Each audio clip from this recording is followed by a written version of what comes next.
What if everything you believe about your personality is just an elaborate story you've been telling yourself? And you know where these stories come from, right? That voice in your head. You know the one. It's got you totally convinced about who you are. I'm just not good with money. I'll always be anxious. This is just my personality. And I get it. I used to be the queen of this is just who I am. For over a decade, I was that wild party girl posting drunk updates on Facebook and making sure everyone knew I'd never change. I wore that identity like a badge of honor. Hell, I even fought to keep it. Every time my mom questioned my interesting social media choices, I'd just post something more outrageous. Real mature, right?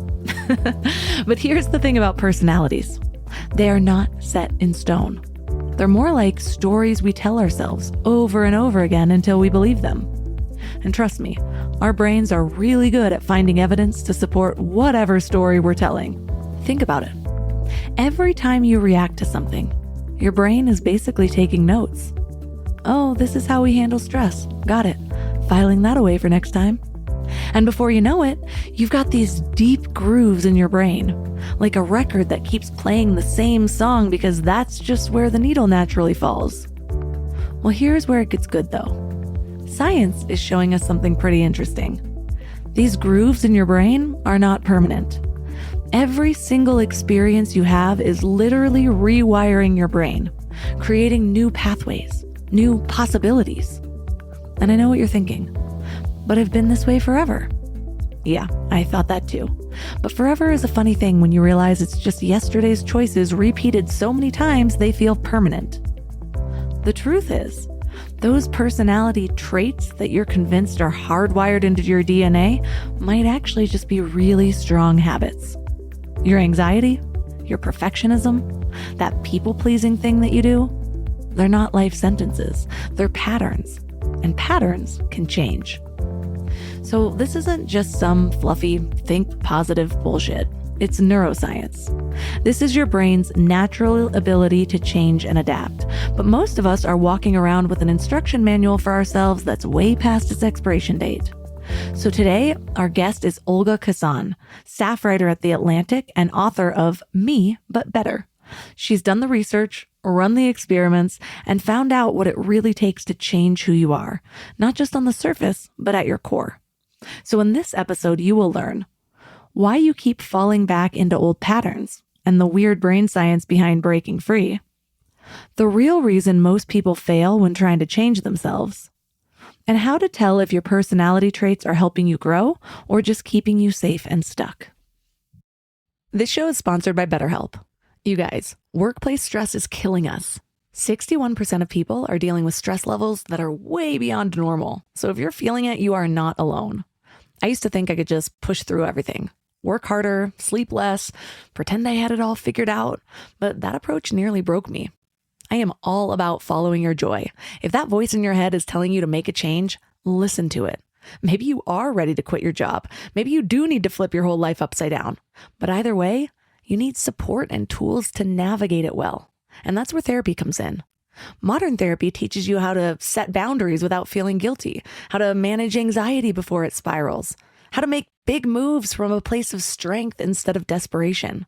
And BetterHelp has over 30,000 therapists and has helped 5 million people worldwide. And you can talk to someone from your couch. No waiting rooms, no awkward scheduling. Therapy gives you the clarity on whether that voice telling you to make a change is your intuition or just the Sunday scaries. But either way, you deserve support. As the largest online therapy provider in the world, BetterHelp can provide access to mental health professionals with a diverse variety of expertise. Unwind from work with BetterHelp. Our listeners get 10% off their first month at betterhelp.com/mindlove. That's BetterHelp, HELP.com/mindlove. Let me ask you something. How much time did you spend last week thinking about what to eat? Planning meals, making grocery lists, wandering around the store like a lost tourist. I used to waste entire Sunday afternoons on this, and it was exhausting. Then I found Hungry Root. Hungry Root fills your cart with personalized picks and plans your week of meals, getting smarter with every order. They have over 15,000 recipes to choose from each week, and most are ready in 15 minutes or less. I'm actually headed to Michigan this week, and I had my Hungry Root order delivered there. So I already know that I have meals ready and plenty of snacks for the kids without scrambling to find a grocery store. It's just handled. And what I love most is their smart cart technology. It learns what I actually like and then recommends groceries, recipes, and supplements just for me. So no more buying spinach that rots in my fridge. They screen out over 200 additives and only source high quality ingredients. The time I've gotten back has just been life-changing.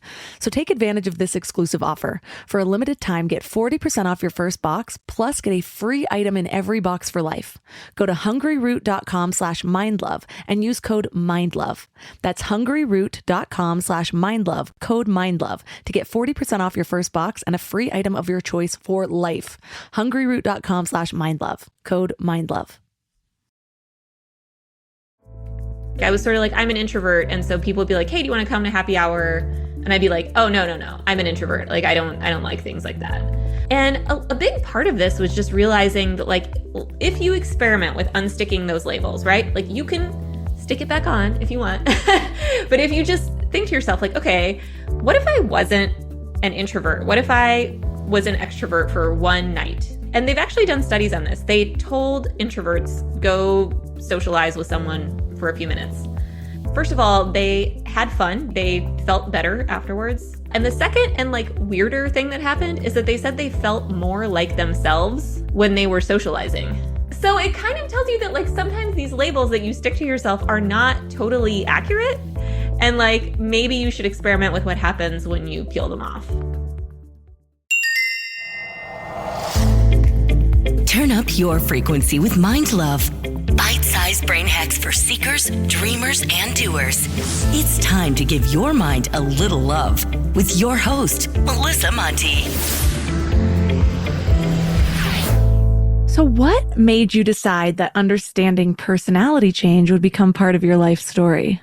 Yeah, so I kind of noticed a pattern with myself where I often would have a perfectly good or fine day, and maybe even some kind of really great things would happen. The intro of the book kind of describes one such day, but I kind of always found the negative in it, and I always found the negative in a lot of different situations. Like a lot of my thought processes were very negative and kind of threat oriented. And that, of course, correlates with the personality trait of neuroticism, which is kind of like depression and anxiety. And I also kind of noticed that I was quite isolated, and not just because of COVID, but I just kind of didn't socialize much or get out much or really even do things that I like enjoyed. So I kind of wanted to disrupt my life a little, and personality seemed like the way to do it. Tell us about that story, because your book opened with this really interesting photo shoot meltdown that became your catalyst for change. And I know my audience loves stories. Okay. So I'm in Miami. Okay. So first of all, I have to preface this by saying that, the story is not going to sound that bad. And that is the point. Like I realize that it is a very privileged thing that happened to me. But that is sort of the point of why this sort of instigated the whole thing. So I'm in Miami. It's December, perfect time to be in Miami, like sunny every day, everything you could imagine, like beautiful ocean, everything. And my job calls me and they're like, we have to take photos of you to go in the magazine, right? And this is where it's like, I realize that is a good thing. I especially realize now. So I'm like kind of freaking out. I don't like having my photo taken. And I also have to get a haircut before this photo shoot because my hair at the time, it was COVID again, and it was just kind of all unruly and like weird looking. So I book a haircut, get to the haircut. The haircut is awful. She just cuts it into this really weird style that I didn't ask for. It's like, it doesn't really work with my hair. She at one point stops in the middle of the haircut to answer the phone, like, and have a phone conversation, and then is like, where were we? Like, and so my hair looks awful. I like get lost on the way to the photo studio. So I'm like late getting there. He wants to take a bunch of photos of me in profile, which I don't like the way I look in profile. Like I know a lot of women don't. I get that this is something I should just get over, but I don't like it. He takes a bunch of photos of me in profile, shows them to me, and is like, what do you think? And I'm like, I don't like them. Then I have to drive on to go to the grocery store. Why didn't I do Instacart? I don't know. I had to get groceries because my mom was flying in that night and she's on a special diet and I needed the stuff that works for her diet. So I like go to the grocery store, like in my photo shoot clothes. I like shop, get all the stuff. Then I'm rolling the cart to my car in this like very hot Miami parking lot, and the cart locks because I am outside the perimeter of like where the cart operates. And I have to drag the cart full of groceries to my car across, once again, a very hot Miami parking lot in my photo shoot clothes. And I load all the stuff in the trunk and drive home, more traffic, more whatever. Like my boss is like slacking me stuff this entire time. I feel like I'm going to get fired because this is all taking so long. And I just break down. Yeah, I get back to the Airbnb and I'm like, my life is nothing but stress and torture. I hate everyone and everything. I'm so unhappy. We're not having kids. Like I'm like yelling just aloud to my boyfriend at the time. And I was, and then like basically instantaneously, as I'm sure many listeners are currently doing, I was like, wait, you are so spoiled. This is not that bad. Everything worked out fine. And there's something going on here that's deeper than just like a bad haircut. In your defense, that sounds like a horrible day. But I'm so relatable because I think we can all see ourselves in that story just with different details. I just went on a retreat that I was speaking at. And this retreat was like 75 people. It wasn't like an intimate one. And I was in the middle of the jungle.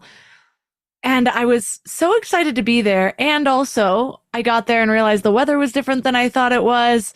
The accommodations were a little bit more eco than I thought. So you'd like definitely sacrifice stuff. Like the shower is the bathroom. So actually, if you shower at any time, the whole floor's wet of everywhere that you're going to step. Like all these little things, right? And so I'm sitting there and I'm just like, maybe this is meant for younger people. And and I go on this whole train of thought about how like, I don't know, should I go get a hotel somewhere else, blah, blah, blah. And then I had one of those reverse moments where I'm like, first of all, why is it that my age, like, yeah, I have more preferences the older I get, where I used to just like fall asleep on somebody's floor before.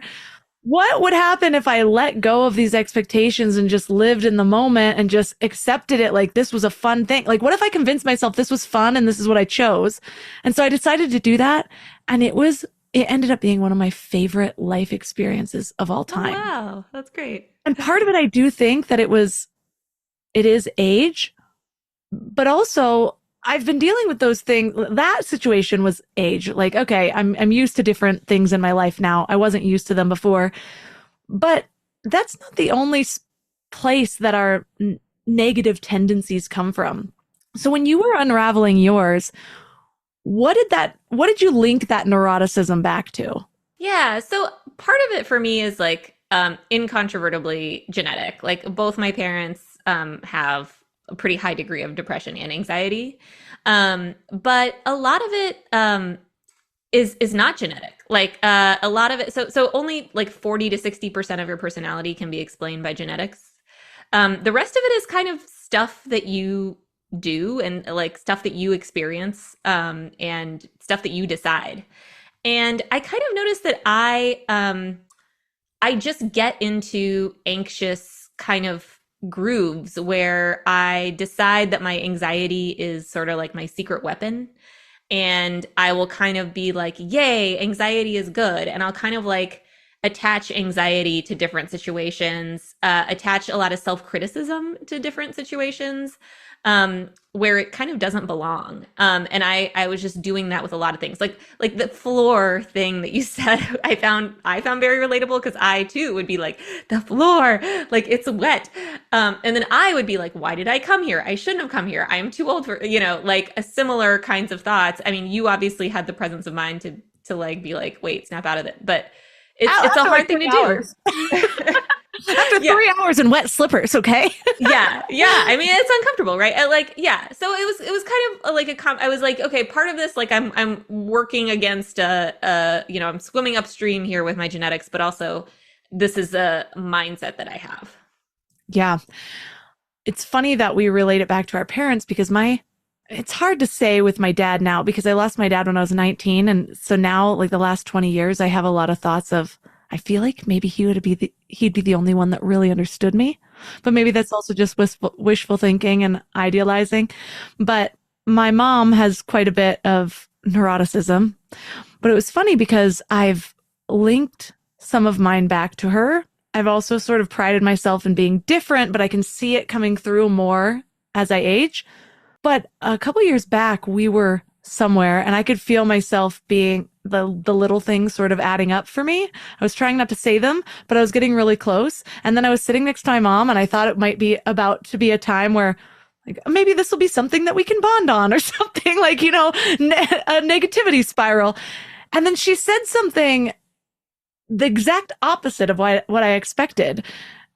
She basically said something about going with the flow and how nice it is. And it was just so unexpected for me that it jolted me out of it. And I think back to that almost every time I'm going to a negativity spiral. And I was like, this thing that I thought I got from her, I actually kind of learned how to get out of it from her. Ah, there you go. Yeah. Yeah, our parents, they give us good and bad things, right? Like they have strengths and weaknesses. And it's just a testament to how often, like when we have a lens of something, like here's the belief, now here's what I'm looking at in my life, it's tainted. And so whether we're in our own negativity spiral or how we view ourselves or how we view our neuroticism or anxiety or whatever, we're still looking at everything through a lens that might not even be the lens of anxiety itself, but the lens of I have anxiety, which might be a little too meta for some people, but it's like, this is me, this is who I am. And then we're just drilling in that personality even more.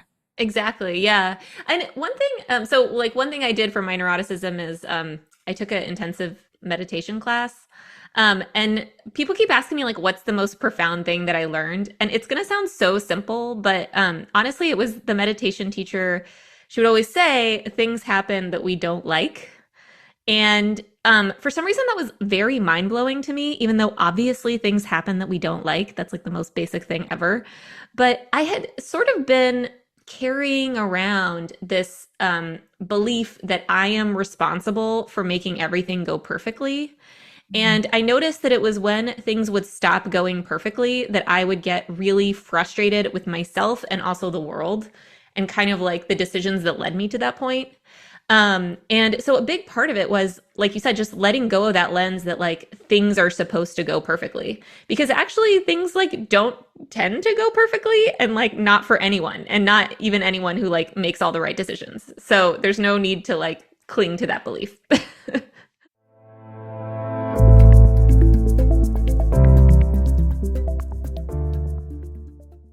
And how freeing is it when you switch the mantra, the hidden mantra in your mind to I make everything go perfectly to I handle whatever comes my way. Exactly. You have a different thing to lean into. That reminds Right. me, you have this sort of fascinating tension in your book between accepting yourself and wanting to change. How do you navigate that balance? So I very explicitly for me personally, I had two personality traits that I did not want to change on. So I was very high in openness to experiences, which is a personality trait that's sort of like uh, imaginativeness, creativity, sort of verbal fluency. And that I was already very high on. I didn't want to get lower, basically. And also conscientiousness, which is like getting things done, being on time, being really organized. So for me, for those parts of the book, I interviewed other people and kind of learned tips on how to change those traits through the stories of others. So for me, it was very much like I accept like those are good parts of myself, and I'm happy with those. The stuff I was more working on was really neuroticism, extroversion, and agreeableness. And even with agreeableness, I would say like my score did not go up that much, even after all the work that I did trying to become more agreeable, because it's just like very hard to change your level of agreeableness. Like if you just think about it, like you probably don't know too many people who are like total grumps and became these like, saints, like who were just like so friendly all the time. But even there, like I was kind of like, maybe this is okay. Like maybe it's okay to be really critical, in times, things that concern my child, things that, are of importance, and maybe a situation where me or someone I love is getting taken advantage of or something like that. Maybe it's good to not be like, totally Mr. Rogers in that situation, but in other ways, find opportunities to give people the benefit of the doubt, or just to be more compassionate toward, other people. So it's sort of like there's this concept called free traits, and it's confusing because there's also personality traits. But anyway, free trait theory just means that you can kind of switch between elements of the personality traits depending on the situation. So it's sort of like if you're in a certain situation, like it doesn't mean, if it's time to buckle down and study hard for an exam, that doesn't mean you need to be extroverted right at that moment. Maybe that's a time for introversion. A lot of people do this without even realizing it. And part of the success of this kind of project is in knowing when to do that. Those free traits make a lot of sense. I feel like people don't talk about that enough. And that's something that's always sort of been confusing for me in different personality tests, where I'm like, I heavily identify with this, but I'm actually also seeing that I do the exact opposite like 50% of the time. What is that? So it's probably nice to know that, I don't know. I think we all just like learning about ourselves. So now I'm like, tell me about my free traits online exam. Yeah, totally. Yeah. So you mentioned William James' set-like plaster theory about personality being fixed by 30, but you say that research now disapproves. And I've heard people mention that before. So what have you learned, or what surprised you the most about the malleability, I guess, of personality? Yeah. So just to avoid like overstating what happens, like it's not like you become like this completely different person, right? Like you're going to be basically recognizable from the time you're, I don't know, in your early 20s to the time you're in your, I don't know, late 50s, right? There's actually, let's say mid 20s to late 50s. There's some stuff that happens in old age, and there's some stuff that happens like in adolescence and early 20s where you do change like really radically over a short period of time.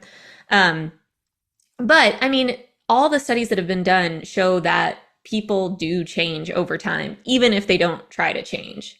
They become less neurotic. They become less open to experiences in a lot of cases. These are just, most people change on at least one personality trait, from their young adulthood to their late adulthood. And that's often just because of the experiences that we're having. Like, if you think about it, you can't really be the same like party girl that you were in college once you have kids. Like you're going to start investing a lot more in those kids and like a lot of emotional energy. You're going to have a totally different set of priorities. You're going to just have different things that you care about and that you think about. And that's going to change who you are. You're just, you might not be as extroverted for at least for that part of your life. So it really, but it kind of gives you hope, because like if you weren't crazy about the way you behaved at various points in your life, you're probably not going to be that way forever. Perfect example. I was the biggest party girl for way too long, like 12 years. Maybe even longer. It was definitely 18 through 30 though.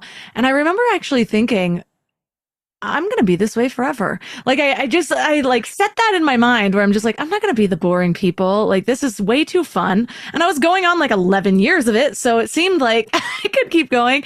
And man, I don't even know. It was before I had kids that changed. It was somewhere it was about a year before COVID, where I started just being super turned off by all of my previous behaviors, making these rapid changes.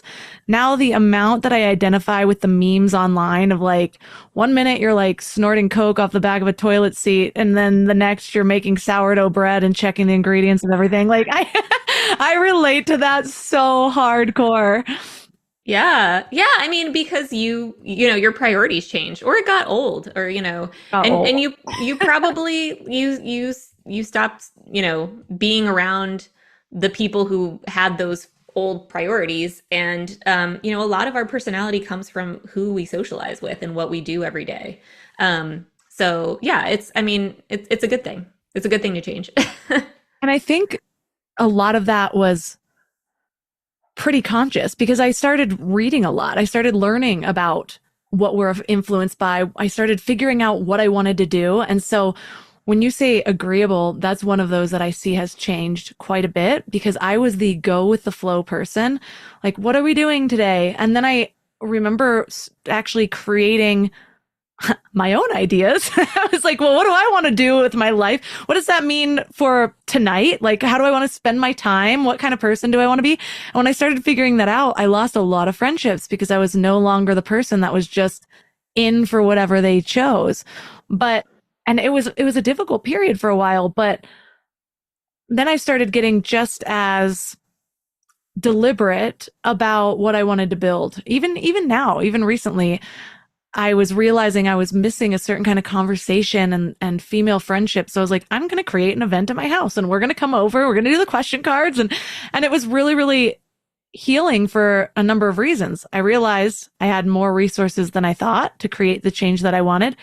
And also I realized how easy it was and certain things were right there in front of me. So I'm wondering for you, you had this realization, you wanted some changes. Where did you go from there?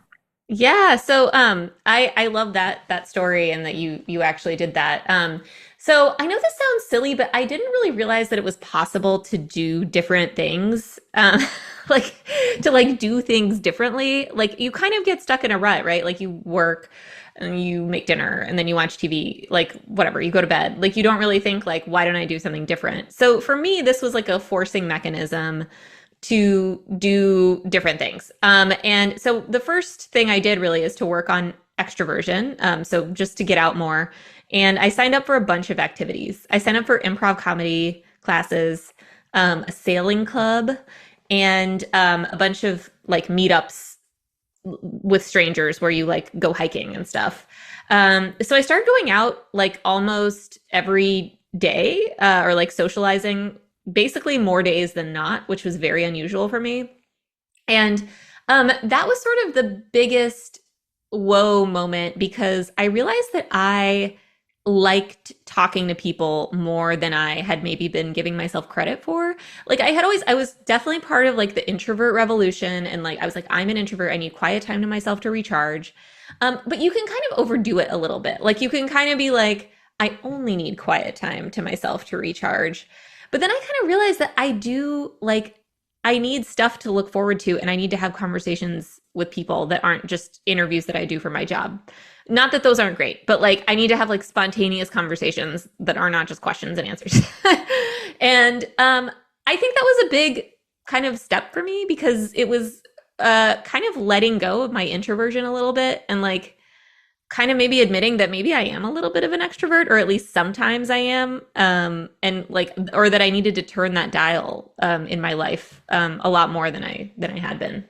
I'm really glad you brought that up because something I've talked about over the years is my relationship to labels.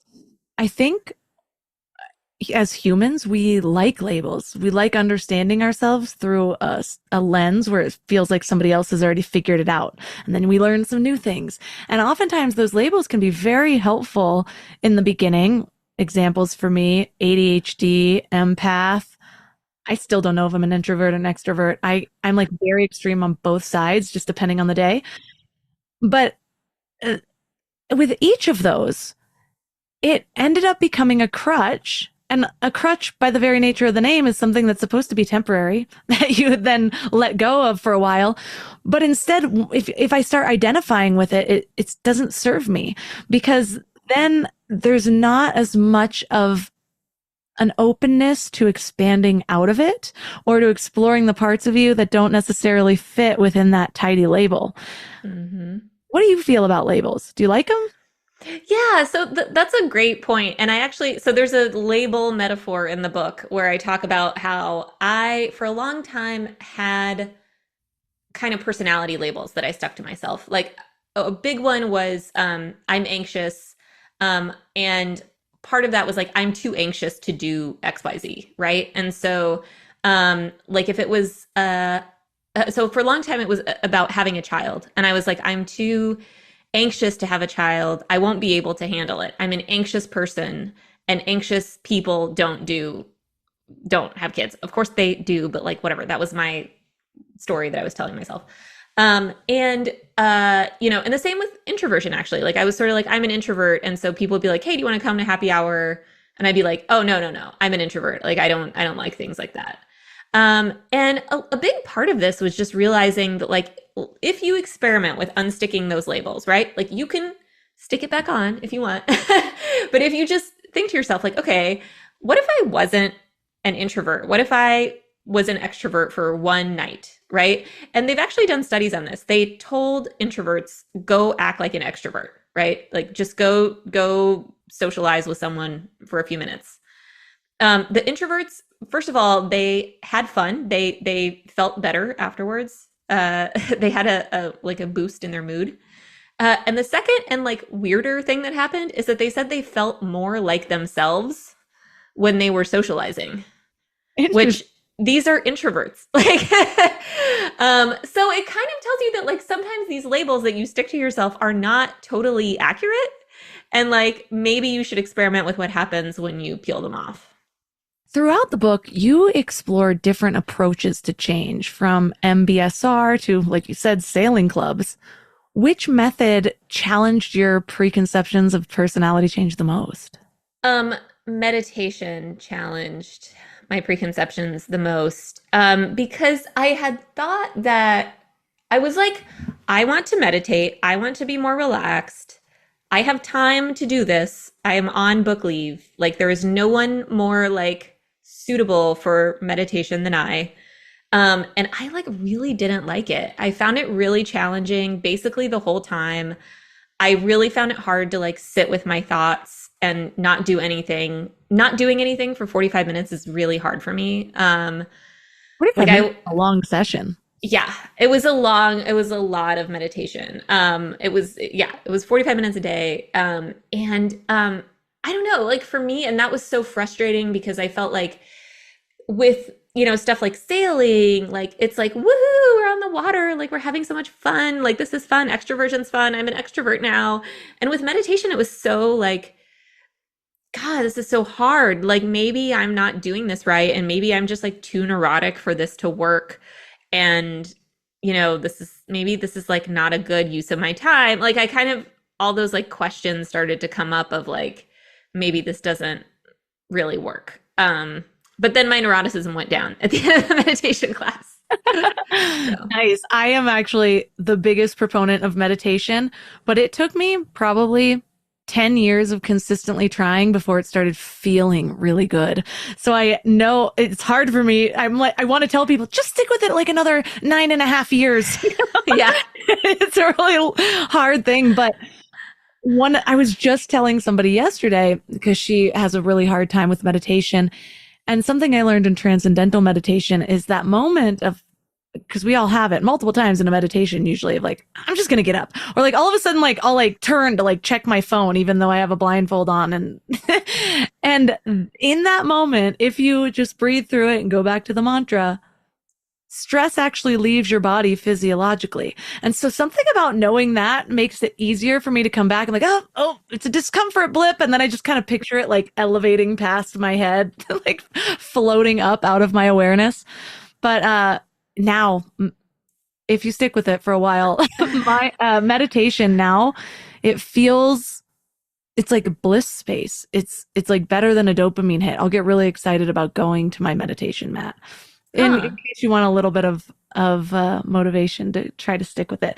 But That's do something amazing. like Yeah. transcendental meditation. For some reason, Mhm. my practice really clicked into place when I went that route, and I had tried a bunch of different things, but Hmm. the meditation. Okay, that's interesting that transcendental worked for you. Yeah, I will say that it made me a lot more comfortable with negative emotions.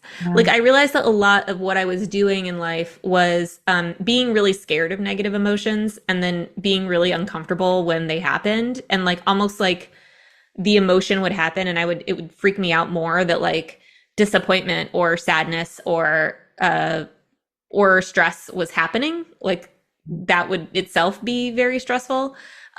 So a lot of what meditation did for me, at least that class that I did, was like I know it sounds so cheesy. There's no way to talk about this. Like welcoming those emotions a little bit, or just like at least like being like, okay, this emotion is happening. Like this is a normal emotion. Like we all feel emotions, you know. Yeah, I don't know. That's what I noticed it doing for me. Yeah, and I think some of the misconceptions around what meditation is, what it's supposed to feel like, can really deter people from it because people. I just talked to my grandma about this. She's like, I can't clear my thoughts. And I'm like, the point isn't actually get to a bliss space. You can get there. It usually takes quite a long time, but it's just the practice of letting go of every thought. All those thoughts are going to keep coming up. A brain is going to do what the brain does. It's going to keep thinking. And so it's the practice is actually not attaching to them, being like, oh, no, but I really want to think about this for an extra 3 minutes and plan my evening. Nope, come back to the mantra. And then when you keep doing that, then in regular life, you're not as attached to all of the little things because you're like, let's just go back to my breath and be here with my wet floor. Yeah. Yeah. I think that's a good way of yeah, and the mantra really helps make it clear what you're doing because it gives you something to focus on that's not the thought. I think maybe one thing that was challenging about meditation for me was that we didn't do the transcendental kind, so we didn't have a mantra. It was just sort of like your breath or nothing. And that was a little more challenging for me. Or then you go to transcendental meditation, you get your personalized mantra. And for some reason, like 90% of people hate their mantra. So then that's a whole new level. Yeah. You write about the maturity principle and how people naturally become less neurotic with age. And on one hand, I can see that in like senior citizen age. But on the other hand, I kind of feel like my trajectory has been like a little more neurotic. And then maybe it's starting to taper down now. Tell us about that. Yeah. So it is unfortunately like senior citizen age that you start to see those declines in neuroticism, at least on a significant level. And like, women just have more neuroticism on average than men. And that sounds really bad every time I say it, but like one way to think about this is that, we're just like doing so much. Like you have so much to pay attention to. You have a lot going on. In some ways, like the anxiety and the worry is like a normal response to everything women are doing. And some researchers actually think that women have like the correct amount of anxiety and that men could maybe be a little bit more anxious, which is like I tell my husband a lot, like, hey, like you should be worried about this. You're really slacking on the anxiety, bro. I know. Yeah. But yeah, so there's a reason why you might be feeling like more anxiety than you did in the past. It's like you have more to worry about. But the maturity principle, you know, it's not just about worrying about stuff. It's also about just like becoming who you are as an adult and sort of you know, people who did, you know, date around a lot or like party all the time in college, you know, they get married and suddenly they're like the wife guy who's like posting Instagrams like, I'm married to my best friend and the most beautiful woman in the world. You know, that's, you know, the maturity principle. Or so I went to college in DC. So a lot of people I went to college with now have like very, very buttoned up DC jobs where they're like basically like House of Cards level, like buttoned up kind of. And You when you used to put your ball sack on that guy's chin at the frat party. yeah, like, but it's, you know, it's because they value those jobs that they're not crazy anymore. Like they're not crazy college kids anymore. You know, they like post videos like promoting their PR firm, and it's like, oh, it's because like you really like you matured as a person, and you know that's a good thing for most people.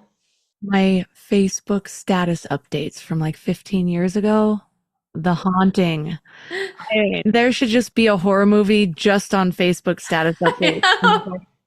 Because like I said, I was a party girl. I drank a lot. I did a lot of party drugs, and I had this like underlying motivation of showing my mom that she couldn't control me.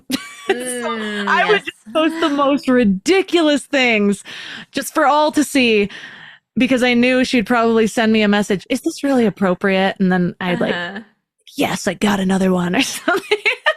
But anyways, one day I'll do an episode just reading those, but it won't be flattering.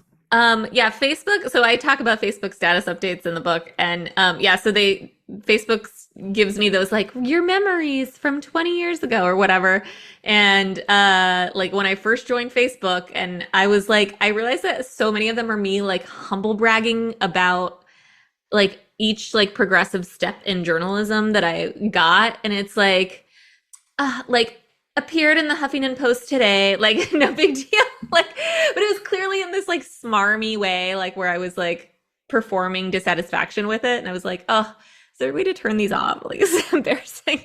You know, I have to see what I posted 13 years ago today. 13 years ago today, my status update was, I hate when tiny people poke me. Why? Why? Also, same day, rule number 1, never dance with a guy with a flat top. I don't even know where these come. Okay, 15 years ago, I find green gummy bears to be superbly inferior to the other bears. It's a waste of 25% of my happiness. Wow. What a strange beef to These are have. my status updates. And usually followed along with like a mostly nude photo of some sort. Like, I don't know.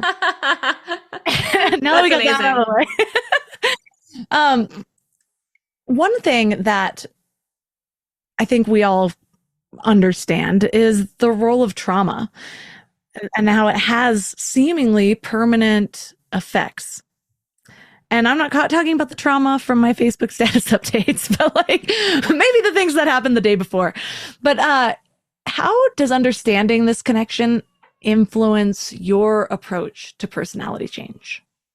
Yeah. So the big part of the book where I deal with trauma, where I address and talk about and report on trauma, is actually openness to experiences. And this was a really kind of strange one and kind of a confusing one, because openness to experiences is not really, it doesn't mean like being not traumatized. Like it doesn't on its face appear to have anything to do with trauma.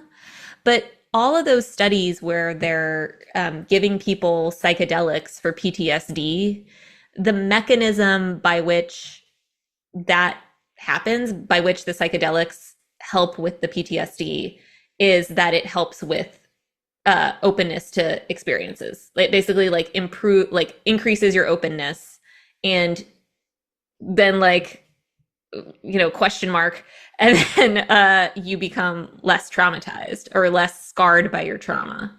And that was like super, it's honestly still a little bit of a puzzle to me, because it's still a puzzle to the researchers who are working on it. But it's sort of like the psychedelic experience, or at least like the stuff that you witness or perceive or realize about yourself on psychedelics, helps you like see other ways of living that is not as impacted by trauma.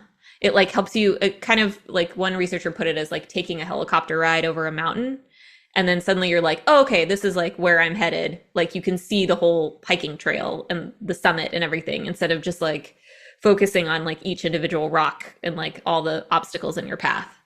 So I found that super interesting, but like the frustrating thing about it is that psychedelics are still illegal, and there's not really like a regulated, I mean, you could do ketamine, but there's not really like a regulated way to do them, the research is just, and I worry about the current administration and like whether that research will progress. And I got a guy in Malibu. Yeah. I mean, everyone has a guy, but it's like to do it in a organized, way, or in a systematic way is more challenging, I think. I remember the first time I ever did ayahuasca, it was a time where it felt like a bad financial decision. Like this was going to cost us like $800 each or something. And we were very broke at the time. And so, but I don't remember exactly why. Like I just had this intuitive feeling. I had just started saying, I'm going to do this. And somebody had told me, when it's your time, it'll find you. And then all of a sudden 2 opportunities found me. So I was like, okay, I got to do this. And we went in with it. And afterwards, all we kept saying was that was the best thing that we could have done. It put everything into perspective. Suddenly our financial issues seemed trivial, and it ended up being that. And the changes that we made in the next couple of months, like we completely changed our situation. And so I totally understand that, like, because for me, psychedelics showed me that what I believed to be reality wasn't as solid as I thought, and how I could experience such a real, completely different reality in just a moment that I'm like, this was all just right here, like behind the veil. And so I totally understand what you mean, but it is difficult to explain to people that haven't experienced it, I suppose.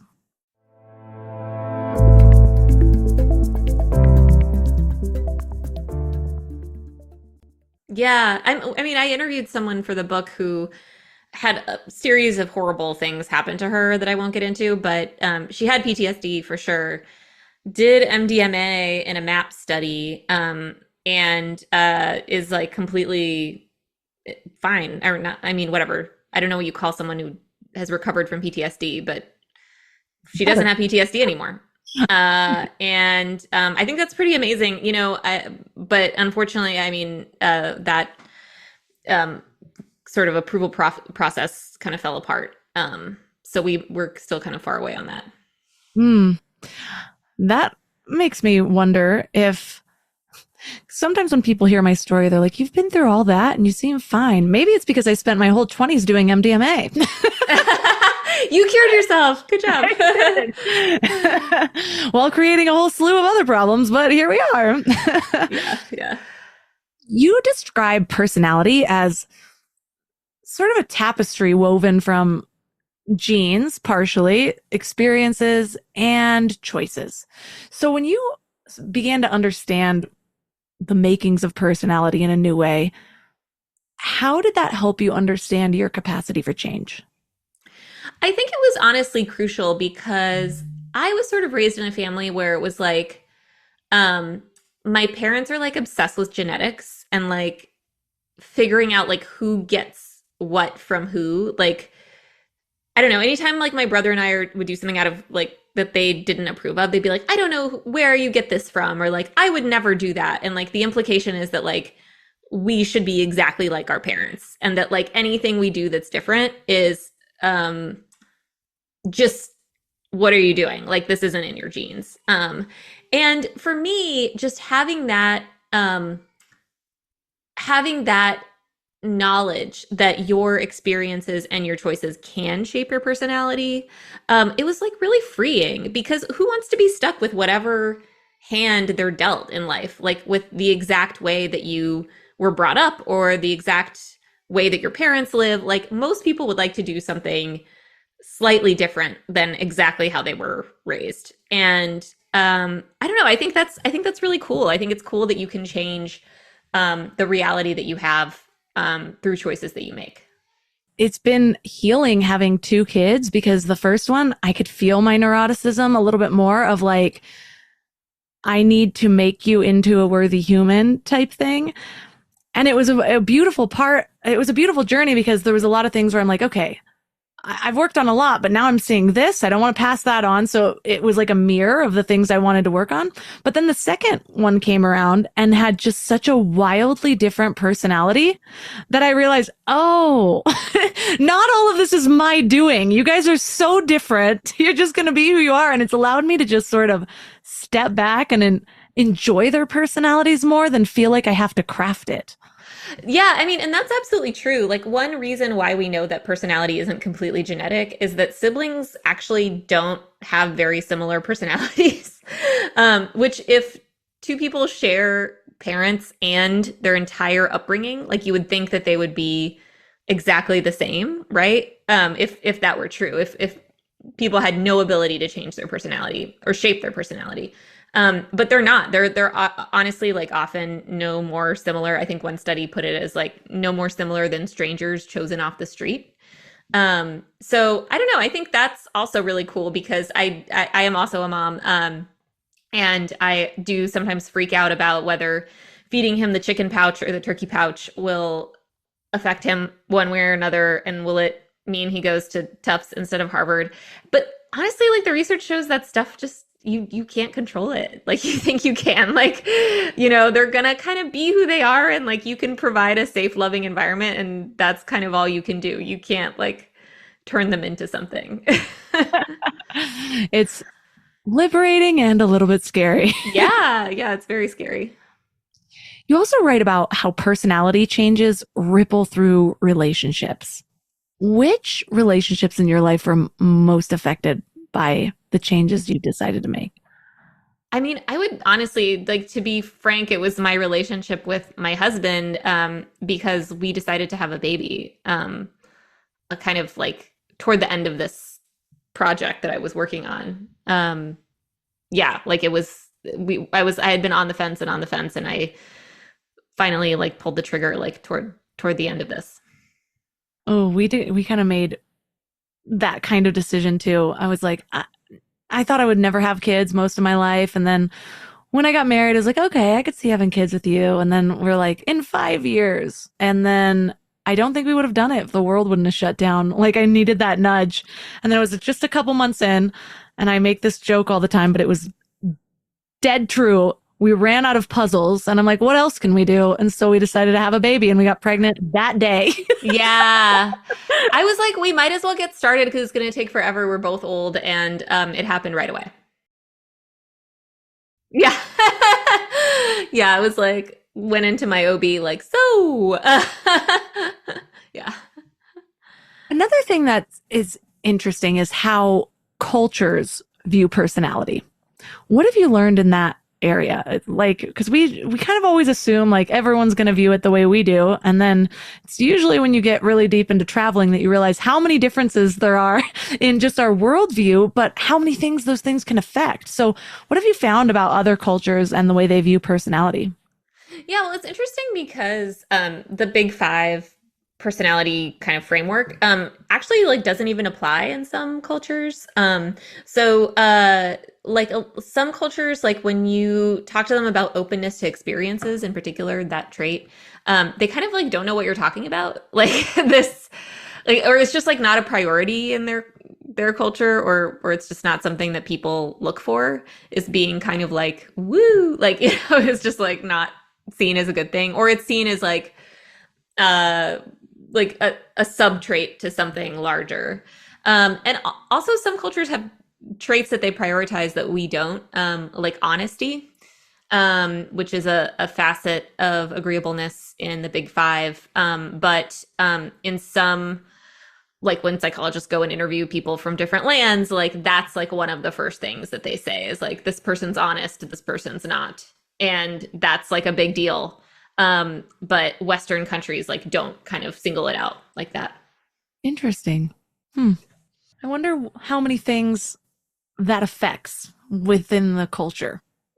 Right. And like what people aspire to, and like whether it's a good thing to be, introverted or extroverted. I wrote a blog post about this, but there's even like different ways that different cultures define being a good friend. So I would have to look it up specifically, but it's something like they asked like Eastern Europeans, and they were like, a friend is someone that you can say anything to and they won't get mad. Which I thought were like, no friends.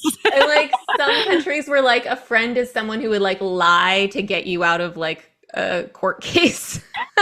Who would bury the body with you? Yeah. So people have different definitions of like what you should even aspire to as a human. I've always been fascinated by that, though, like the meaning that we give to things, whether it's a concept like friendships or even a word. Like there's a number of words that exist in other languages that don't necessarily have a direct translation here. And because of that, we can't experience that very thing.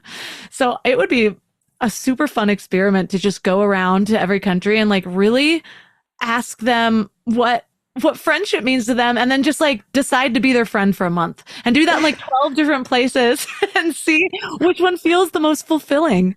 Yeah, you're like wanted in Italy because you like helped too many people bury the bodies. Yeah, I don't know. Yeah, that would be interesting. Yeah, there's I went to Portugal for this was like one of the things I did, and they have like saudade. I'm saying it wrong, but it's like a longing for the past that is like a important feeling for them that we don't have an exact translation for. You're like, think about the future, man. Yeah. So you mentioned that a lot of people want to change at least one personality trait. I think most people that I know are like, I could improve here. But what have you learned about why some people succeed and then other people struggle?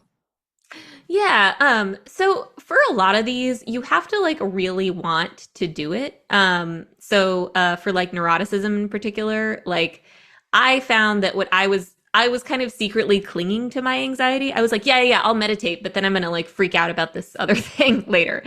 So you have to like really like want to do it. And one thing that I found makes a difference is if you have what psychologists call a personal project, which is just like an important thing that you're working on that the personality change will help you achieve. So in one of the chapters, I talk about people who became a lot more conscientious. And they really struggled to do that until they had something that they wanted, that the conscientiousness was necessary for. So one woman wanted to start her own business, and she found herself like not able to really kind of literally get off the couch and like get going, without like some sort of structure and framework. And so she would literally like make a calendar and like write everything down on it and write down, keep going like little mantras and all of her appointments and a to-do list and everything. And she would time box all her time. And that was really out of character for her.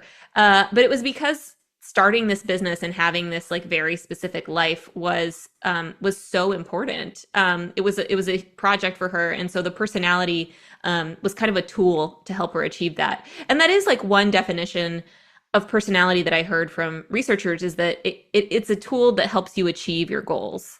So it's not just like, I like whatever turkey, I don't like chicken. It's something that helps you get what you want.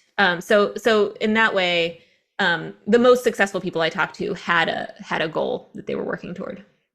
I kind of consider myself a master of transformation. The amount of things I've changed about myself is kind of extreme. Yeah, people even ask me sometimes if I haven't seen them in a while. So what new things have you changed this time? Yeah. But that is probably the most important part, is I have to really map out my motivation, and not just the motivation, because the motivation is like fleeting, but how it ties to my long-term vision of myself. And there's like a lot of in between of that vision and the daily actions. And if I do not do that, I have not been able to succeed without that. But when I do that, as long as I've really mapped out that this is something that I want, I don't change my mind later, it's come to the point where it's almost inevitable. But I think that's one of the exciting parts, is people go to change something and maybe they realize just how hard it is or how much work is actually involved in it. And then they kind of lose steam. But I think it's important to understand that this process is also something that you can master. And so if there's a lot of different things you want to work toward, like, yeah, do the work for the first hard thing. The second one gets a little bit easier, and then it's a little bit easier after that because you kind of know what to expect. You remember how to learn. Totally. Yeah. Yeah. I think that's so right. Yeah. I would just pick the one that will help you achieve your most important goal and go from there. So looking back on your whole journey through personality change, What would you tell someone who just believes that they're too set in their ways to make any meaningful change? I mean, I think that if you think that, then you probably are right. Like, it's one of those things that, like, you have to want it, right? And you have to be open to it. And it really involves like doing new things and behaving differently and thinking differently. So if you don't really want to change, then you're probably not going to all that much. So yeah, I would say that, like, but you might want to give it a shot because, like, if you're really set in your ways, that tells me that maybe there's a low openness to experiences there, or just something else that could be, experimented with to make your life better. Yeah, sometimes even just asking, what is in this for me? Like, what's possible if I make some sort of change? Because so often we just have our little sound bites in our head. Like you were talking about, like, I'm an introvert, or I'm set in my ways, or I am just this kind of a person. And that's the sound bite. And you close yourself off to a lot of things that you don't even know that you don't like because you've identified with something before you see the full picture of what that means. So if you were to leave listeners with one thing to think about or do to kind of jumpstart this journey for them, what would that be? Sign up for one thing that you don't think you can do or that you don't feel comfortable doing. One activity that sort of feels like, I could never do this. Most people have said that that's improv for them, by the way. I did an improv class. I loved it. So for listeners that are resonating and they want to read all of the research in your book, where's the best place to connect with you? Yeah, so you can buy the book Me But Better wherever books are sold. And you can follow my writing at theatlantic.com, where I'm there with all the other writers. And I also have a Substack at olgahazan.substack.com. All the links from this episode will be at mindlove.com/389. Your challenge for this week. Well, I'm actually going to give you two. I'm going to give you the one Olga gave you. Pick an activity that makes you think, I could never do that. Maybe it is an improv class, a public speaking workshop. Could even be just a social meetup that feels outside your comfort zone. The goal isn't to master it. It's just to prove to yourself that your personality isn't as fixed as you think it is. Now, if you don't want to go do all that, which I highly recommend you do, I've got a second option for you. And it is to question one thing about your story. Pick one story that you've been telling yourself about your personality. Pick something that you've always said is just who you are, and then experiment with a different way of being for just one day. Notice how it feels to step outside that story, even if it's just brief.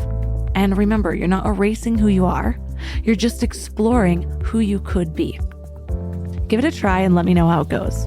You can reach out to me at mindlovemelissa on Instagram. And speaking of stories, I am so excited to share something brand new with you. I have just launched a free tool called the Story Alchemist, and it's perfect for anyone who feels like parts of their story might be holding them back.